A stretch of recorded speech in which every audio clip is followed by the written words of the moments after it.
할렐루야. 새벽을 깨우신 주의 백성들을 예수님의 이름으로 환영하고 사랑하고 축복합니다. 아멘. 아멘. 요한복음 묵상을 끝내고 창세기 묵상이 다시 시작됐습니다. 우리 1월달, 2월달에 창세기 묵상했었는데 창세기 21장까지 가고 중간에 이제 3월, 4월 여기까지 우리가 요한복음 묵상하고 그리고 이제 창세기 22장을 다시 열었습니다. 요한복음 마지막 장, 요한복음 21장을 제가 개인적으로 인생 본문이다 이렇게 했는데 오늘 이 창세기 22장도 저에게 개인적으로 인생 본문입니다. 우리가 믿음을 말할 때 아브라함을 빼놓지 않습니다. 아브라함의 별명이 믿음의 조상입니다. 믿음을 알려면, 믿음을 배우려면 아브라함을 빼놓고 말할 수가 없습니다. 하나님이 아브라함을 부르셨죠. 그래서 하나님이 본토와 친척과 아비의 집을 떠나서 내가 내게 지시할 땅으로 가라. 그렇죠. 하나님이 믿음으로 부르실 때 그 시작의 첫 번째 미션이 뭐냐면 가는 것이었습니다. 일단 가야 돼요. 갈 바를 알지 못했다 그래요, 아브라함이. 방향만 알려주고 구체적인 길은 알려주지 않으셨어요. 저쪽으로 가라 이 정도예요. 그쪽으로 가는 것이죠. 우리가 예수를 믿는다는 건 예수를 믿고 하나님 아버지께로 가는 것입니다. 그렇죠? 내가 길이요 진리요 생명이다. 나로 말미암지 않고는 아버지께로 갈 자가 없다. 우리가 어디로 가고 있는지는 알아야 돼요. 우리는 아버지께로 더 가까이. 그러니까 아버지께로 가는 과정 가운데 만나는 것이 십자가와 부활을 보게 되는 것입니다. 아브라함이 믿음의 여정을 시작했어요. 그때 하나님 약속을 주십니다. 그 유명한 약속, 창세기 12장 1절부터 4절까지에 있는 약속이죠. 세 가지 복을 약속하십니다. 첫 번째, 예, 네 이름이 창대하게 된다. 두 번째, 너는 큰 민족을 이루게 된다. 세 번째, 땅을 주겠다. 이 세 가지 약속을 하시고 뭐라고 하시냐면 복의 근원이다. 너는 복 덩어리다. 이렇게 선언하십니다. 너를 축복하는 자는 복을 받을 것이고 너를 저주하면 그 사람 저주받는다. 그러니까 아브라함을 축복하면 하나님이 아브라함을 축복한 사람을 축복하세요. 축복의 근원이 하나님이시기 때문입니다. 아브라함을 저주하면 하나님이 그 사람을 저주하시는 거예요. 그래서 아브라함은 누구만 바라보고 살아야 되냐면 하나님만 바라보고 사는 것이에요. 그게 믿음의 시작이었습니다. 여기서 아주 또 중요한 것은 아브라함이 어떻게 사느냐에 따라서 사람들의 복과 저주가 갈려진다는 거예요. 이거 굉장히 중요한 포인트입니다. 아브라함이 사람들에게 덕을 쌓고 사람들에게 친절하고 사람들에게 평안을 주고 사람들을 복되게 하고 성공시키려고 애를 쓰고 이런 삶을 살면 사람들이 좋을 거 아니에요. 자기를 좋아하는 사람을 누가 싫어하겠습니까? 그러면 사람들이 아브라함을 축복해요. 그럼 어떻게 돼요? 이 사람 복 받아요. 아브라함이 잘 못 살았어. 사람들이 아브라함을 욕해요. 그럼 이 사람 저주받아요. 그러니까 아브라함이 어떠한 삶을 사냐가 굉장히 중요해요. 성경은 뭐라고 그러냐면 아브라함 너로 인하여 땅의 모든 끝이 복을 얻게 될 것이다. 땅의 모든 끝, 땅 끝에 복이 모든 나라와 열방과 민족들의 복이 어디에 걸려 있냐면 아브라함의 삶에 걸려 있는 거예요. 그러니까 하나님이 부르셨고 하나님이 믿음이라고 하는 은혜도 주시고 하나님이 복도 약속하셨고 너 복덩어리다고 말씀하셔서 너무 좋잖아요. 그 좋은 곳 뒷면은 뭐예요? 거룩한 책임이 있는 거예요. 책무가 있는 거예요. 거룩한 부담감이 있는 거예요. 그래서 그 복의 상한선과 복의 하한선이 있다는 거예요. 많은 사람들이 예수를 믿는다고 하면서 복의 상한선, 복 받는 건 너무 좋아해요. 그렇죠? 복 받으면 얼마나 좋아요. 야, 이름이 창대케 된다. 어? 큰 민족을 이룬다. 땅을 준다. 얼마나 좋아요. 할렐루야. 사람들이 복의 상한선만 보는데 그 복의 뒷면인 복의 하한선이라고 하는 나로 말미암아 땅의 모든 끝이 복받게 되어지는 이 복의 거룩한 책무에 대해서는 생각하지 않는다는 거예요. 이게 어그러진 기독교, 세상에 지탄받는 기독교 크리스찬들을 만드는 거예요. 복의 상한선에만 머물러 있는 거예요. 제가 선교훈련을 받을 때 그 GBT의 정민현 선교사님이라는 분이 오셔가지고 강의를 하시는데 이 이 강계상 위에 이 컵이 있었거든요. 컵 뚜껑이 있었어요. 컵 뚜껑. 컵 뚜껑을 탁 들더니 여러분 이 컵의 앞면이 복의 상한선입니다. 아브라함이 받았던 복입니다. 그리고 이 복의 뒷면이 있습니다. 이 복의 뒷면이 바로 복의 책임입니다.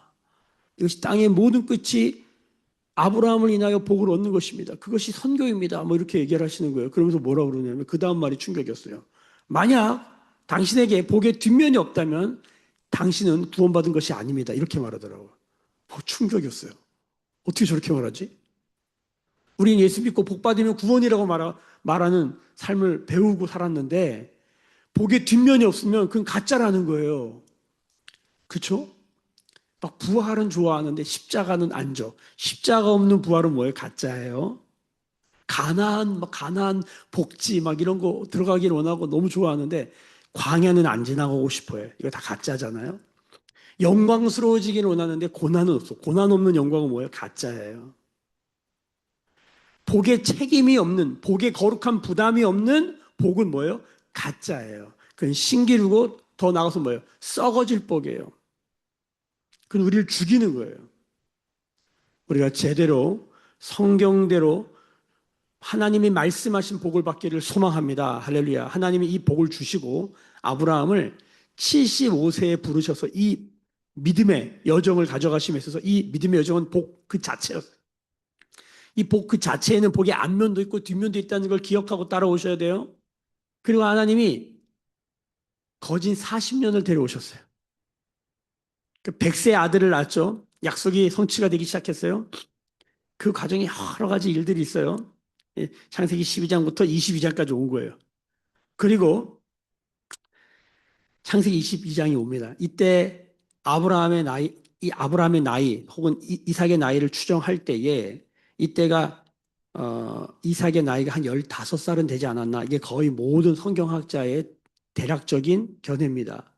그러니까 대략 계산해 보면 아브라함은 한 40년, 75세에 부름받아 한 40년 지냈다. 그리고 115세 정도 되는 거죠. 그리고 이삭은 한 15살쯤 됐다. 이렇게 보는 거예요.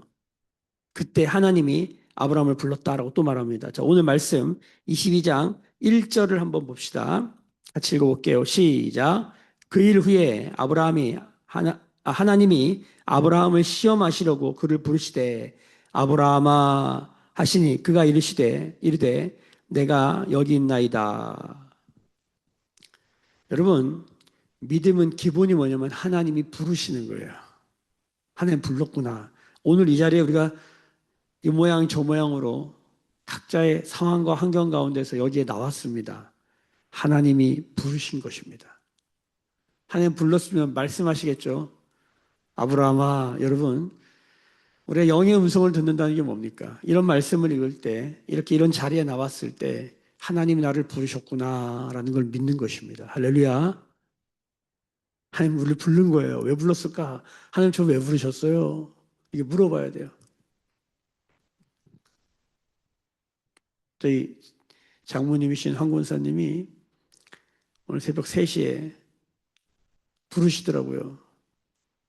깜짝 놀라서 일어났어요. 처음엔 하나님의 음성인 줄 알고 일어났어요. 벌떡 일어났어요. 가서 불렀으니까 가봤죠. 일어나 깨봤더니 이제 황 권사님, 장모님이 부르시는 거예요. 그래서 방에 가봤더니 물을 달라고 하시더라고요. 불렀다는 건 뭔가 말할 게 있다는 거예요. 그러니까 하나님이 아브라함을 불렀다는 건 뭔가 말할 게 있는 거죠. 여러분, 하나님이 오늘 나를 여기 왜 불렀겠습니까? 이런 말씀을 통해서 하나님의 음성을 듣게 되기를 예수님의 이름으로 축복합니다.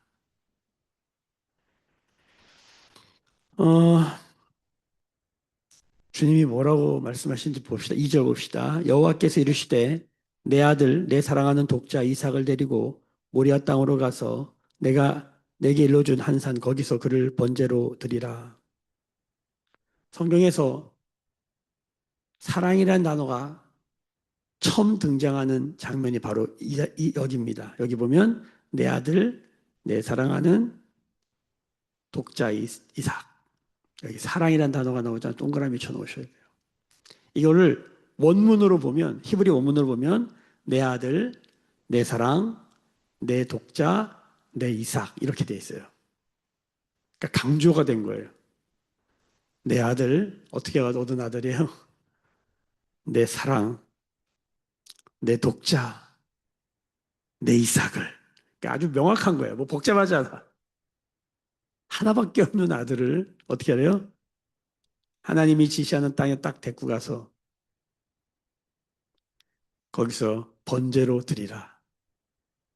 이거를 뭐라고 그러냐면 오늘 말씀에 5절에 보세요. 5절에 보면은 거기 예배라는 단어가 나옵니다. 성경에 예배라는 단어가 처음 나오는 장면입니다. 여기입니다. 예배. 예배하라는 거예요. 자, 그리고 오늘 성경에 또 처음 나오는 단어가 여기 나와요. 뭐라고 나오냐면 자, 몇 절을 보시냐? 18절 보세요. 거기 보면 준행이라는 단어가 나와요. 그러니까 창세기 22장이 중요한 장이에요. 왜냐하면 사랑이라는 단어도 예배라는 단어도 준행이라는 단어도 처음 나오기 때문이에요. 자, 하나님이 지금 아브라함을 시험하시는 겁니다. 테스트하시는 거죠. 누가 시험 문제를 내느냐, 누가 시험하냐에 따라서 그 시험은 완전히 다릅니다. 여러분, 사탄 마귀도 시험하잖아요. 그래서 사탄 마귀가 예수님을 시험해요. 그렇죠? 사복음서에 보면은 마태복음에 보면 사탄 마귀가 예수님을 시험해요. 왜?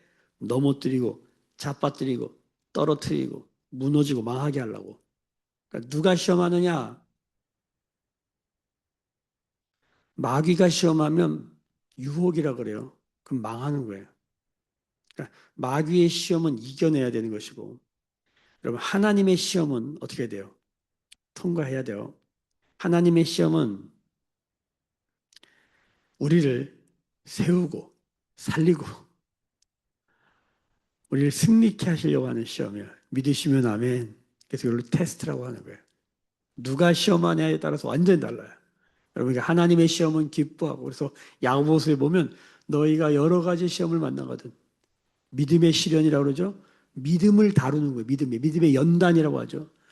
믿음을 강화시키고 믿음의 원용을 회복하기 위해서 여러 가지 시련을 만난다는 거예요. 그런 시험을 만나거든 뭐라? 기뻐하래. 여러분, 하나님의 시험은 왜 기뻐할 수 있냐면 두 가지 이유 때문입니다. 첫 번째, 이 시험은 무조건 나를 살리고 세우고 승리케 하시기 때문입니다. 아멘. 그리고 이 시험의 두 번째, 이 시험을 기뻐해야 될 이유는 뭐냐면 이 시험의 주도권을 누가 쥐고 계시다? 하나님이 쥐고 계신 거예요. 그래서 하나님이 이게 너무 재밌어요. 오늘 말씀도 보면 하나님이 다 준비해 놓으셨다. 여호와 이래. 하나님 다 준비해 놓으셨고요. 하나님이 통과하게 하세요. 그러니까 하나님이 이런 시험 문제를 낼 때는 결과도 다 하시는 거예요. 그래서 오늘 예배를 드리러 이제 아브라함이 가는데 어느 정도의 믿음을 갖고 있냐면 이 히브리서의 말씀에 의하면 아브라함은 지금 자기 아들을 죽이는 거잖아요. 이 심각한 상황이잖아요, 지금. 아들을 번제로 예배로 드려야 돼. 제물로 드려야 돼. 이게 보통 상황이 아니에요. 근데 아브라함이 이걸 히브리 11장에 보면은 아브라함을 뭐라고 말하냐면 아브라함은 하나님이 이 이삭을 다시 살릴 걸 믿었다 그래요. 나중에 읽어보세요. 집에 가서 히브리 11장. 그리고 오늘 말씀에도 이런 표현을 합니다. 자, 몇 절을 보시냐면 5절 보세요. 이에 아브라함이 종들에게 이르되 너희는 나귀와 함께 여기서 기다리라. 내가 아이와 함께 저기 가서 예배하고 우리가 너희에게로 돌아오리라 하고. 자, 번제로 드리는 예배를 드리는 거예요. 지금 아버지와 아들이 가서 번제를 드려요. 그러면 가서 아들을 죽이는 건데 그럼 돌아올 때 누구만 돌아와야 돼요? 아브라함 나만 돌아와야 되잖아요. 근데 여기 뭐라 그래요? 우리가 돌아온대요. 그러니까 믿음이 있어요, 없어요? 어떤 믿음이 있는 거예요? 아들은 살아난다는 거예요.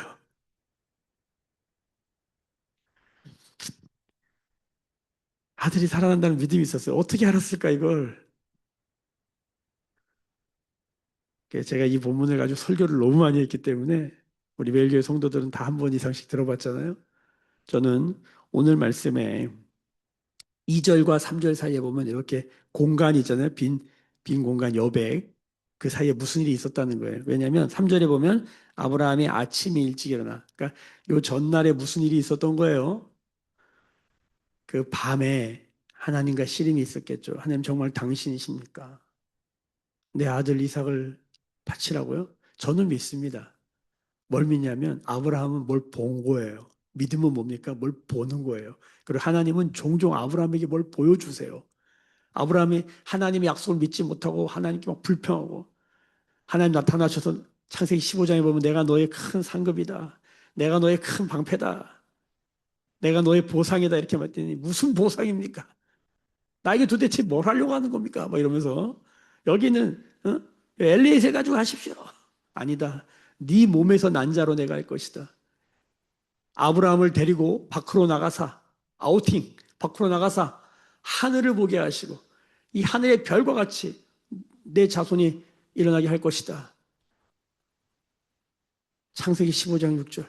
아브라함이 이에 그것을 여호와를 믿으니 여호와께서 그것을 의로 여기셨다. 이신칭의 이신득의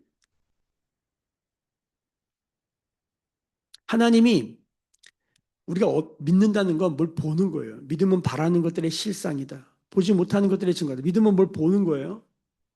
뭐가 보여야지 볼 거 아니에요. 앞이 새카만데. 죽음 뒤가 깜깜한데. 아니 인생도 깜깜한데. 뭐가 안 보이는데. 하나님이 말씀으로 한번 보여주시는 거예요. 약속하시면서 약속의 그림을 주시는 거예요. 비전이라고 그러죠. 하나님 잠깐 보여주시는 거예요. 나는 나를 보면 소망이 없고 안 되고 망하고 없는 거 투성인데 하나님 자꾸 뭘 보여주시는 거예요. 하나님의 손을 보여주시고 하나님의 이름을 보여주시고 하나님의 비전을 자꾸 보여주시는 거예요. 여러분 하나님을 바라보는 것입니다. 할렐루야. 여러분 하나님을 바라봤더니 하나님 약속을 보여주시는 거죠. 그러니까 아브라함이 이렇게 믿음을 계속 배워요. 그러면 이 밤에 하나님 말씀을 들었을 때 어떻게 이렇게 아침에 일어나서 순종할 수 있었을까? 그 밤에 저는 믿어요. 하나님이 뭘 보여주셨는데 마지막 그림이에요, 이게. 여러분, 신앙은 결국 이거 뭡니까? 뭘 보는 겁니까? 2000년 후에 이 모리아 땅에서 이게 골고다예요. 어떤 십자가 위에 한 사람이 걸려 있는 거예요. 그게 누구예요? 하나님의 아들, 하나님의 사랑, 하나님의 독자, 하나님의 예수. 예수가 거기 걸려 있는 거예요. 그래서 아브라함의 이 이삭을 바치는 모양이 하나님이 예수를 바치는 모양과 딱 오버랩 되면서 이 장면을 보면서 예수를 보게 되는 거죠. 여호와 이래 뭘 준비하시는 거예요? 온 인류를 구원하실, 온 인류가 복되게 하실. 여러분 뭘 준비하는 거예요? 예수 그리스도를 준비하시는 거잖아요. 이 본문의 핵심이 이거잖아요. 아브라함이 이걸 본 거예요. 보지 않으면 이 그림은 나올 수가 없습니다. 그러니까 그 밤에 무슨 일이 있었던 거예요? 믿음은 뭔가를 보는 거예요. 경험하는 거예요. 축복합니다. 축복합니다.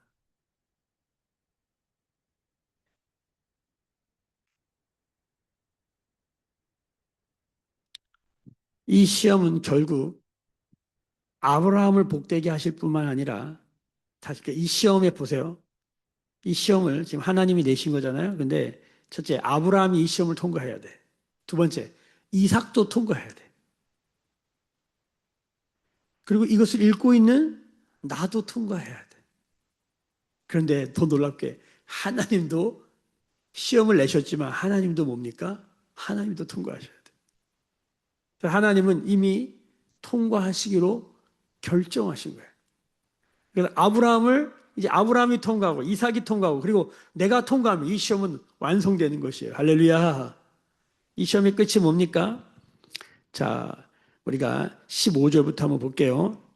여호와의 사자가 하늘에서부터 두 번째 아브라함을 불러 이르시되 여호와께서 이르시기를 내가 나를 가리켜 맹세하노니 내가 이같이 행하여 내 독자도 아끼지 아니하였은즉 내가 내게 큰 복을 주고 내 씨가 크게 번성하여 하늘의 별과 같고 바다의 모래와 같게 하리니 내 씨가 그 대적의 성문을 차지하리라. 또 내 씨로 말미암아 천하 만민이 복을 받으리니 이는 내가 나의 말을 준행하였습니다. 아브라함 한 사람의 순종, 이삭의 순종을 통하여 누가 복을 받아요?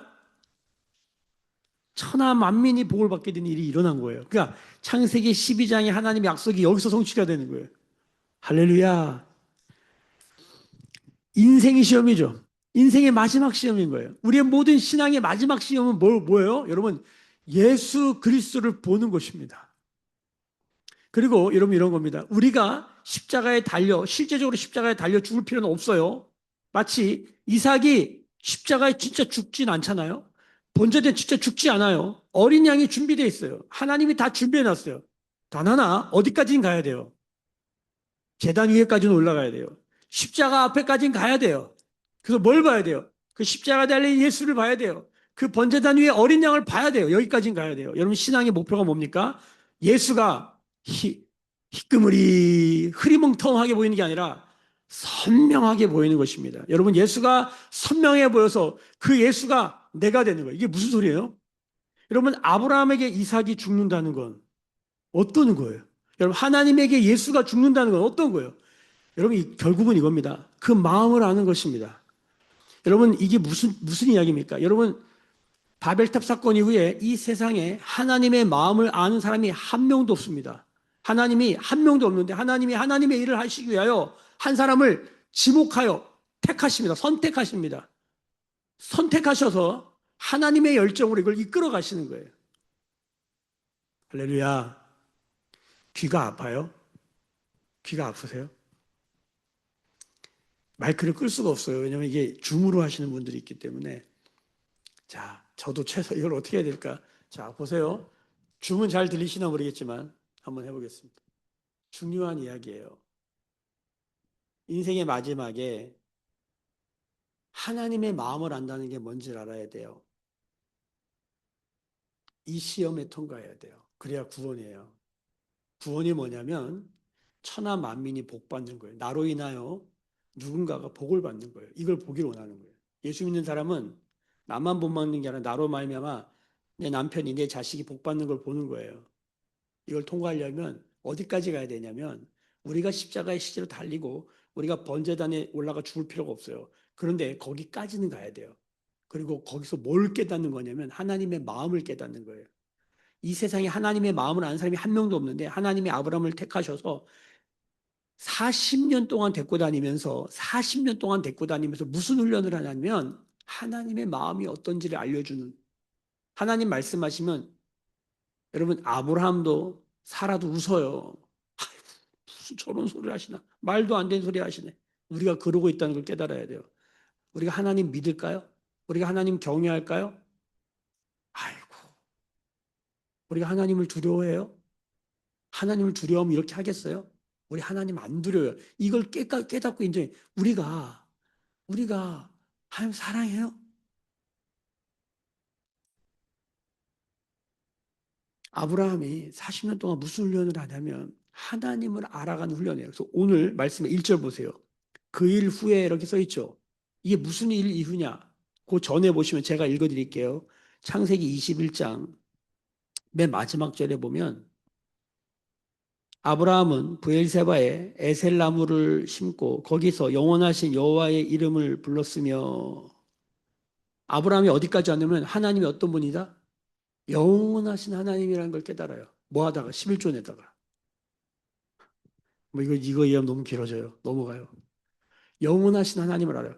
하나님을 점점 알아가다가 나중에 뭐까지 아는 거냐면 하나님의 마음을 아는 거예요.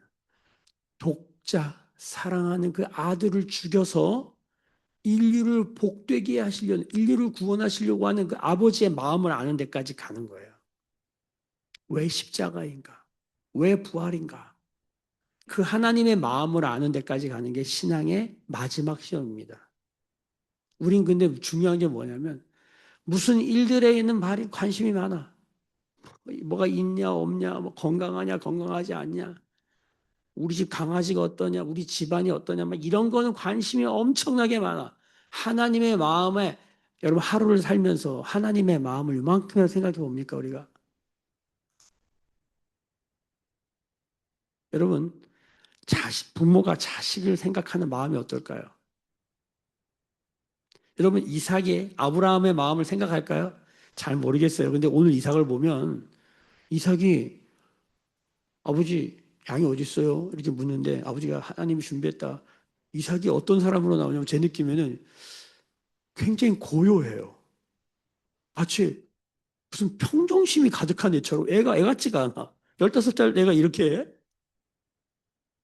그러니까 이삭은 요새 신비의 인물이에요. 그리고 여러분 나중에 이삭을 보면 이삭이 인생의 이삭을 표현하는 한 단어가 뭐냐면 평안입니다. 그래서 우리가 아이들을 축복할 때 이삭처럼 되라 그러면 뭡니까? 평안하게 살아갈 때 이삭 같은 사람이 없어요. 물론 이삭의 삶에 여러 가지 일이 있는데 이삭은 항상 이렇게 고요하고 평안한 사람으로 쭉 가요, 그냥. 이때부터 그래요. 여러분, 자식이 아버지를 향한 마음 뭐 있겠죠. 근데 이삭은 뭐로 나오니까 순종하는 사람, 아버지의 말에 있는 그대로 순종하는 사람으로 나와요. 이것도 참 귀한 마음이죠. 근데 자식을 죽여야 하는 아브라함의 마음이 어떨까요? 부모가 돼서 자식을 생각하는 마음. 여러분, 하나님이 자식을 죽이는 그 마음을 어떻게 깨닫냐면 내가 자식을 키우면서 깨닫게 되는 거죠. 여러분, 근데 더 놀라운 건 뭐냐면 내 자식이 아니야. 나랑 피 한 방울 섞이지 않았어. 근데 하나님이 내게 맡겨주신 영혼을 향해 애틋한 마음을 갖기 시작할 때 우리는 하나님의 마음을 배웁니다. 그러니까 전도 같은 걸 해보면 정말 거부하고 거절하고 막 상처 주는데 여러분 그런 사람들에게 끊임없이 다가간다는 게 쉽지 않잖아요. 가시에 찔려야 되고 저는 이번 주에도 어떤 분을 만남에 있어서 쉽지 않아요. 주님 말씀하셔서 만나러 가는데 거절해요. 딴소리해요. 마음 너무 어려워요.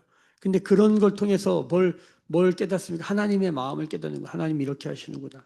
여러분, 우리가 신앙의 결국 마지막 시험은 뭐냐면 하나님의 마음을 깨닫는 것입니다. 기도하겠습니다. 지금은 우리 주 예수 그리스도의 은혜와 하나님 아버지의 크신 사랑하심과 성령의 하나님의 마음을 깨닫는 성령의 충만한 은총이 오늘 머리 숙이며 귀찮아하며 예배하는 주의 백성들의 머리 위에 그들의 삶과 가정과 생업과 일상과 일터 위에 매일 교회와 조국 교회와 열방에 나간 선교사님들 위해 지금부터 영원까지 함께 계실지어다. 아멘.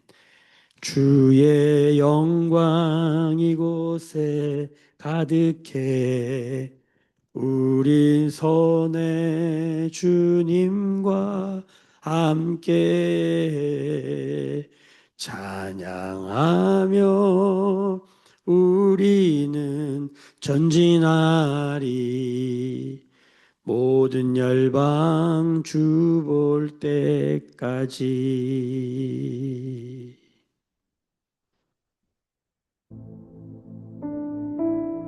주신 말씀 붙들고 함께 기도하십시다. 네, 우리 교회와 가정 가운데 내 마음을 아는 일들이 있게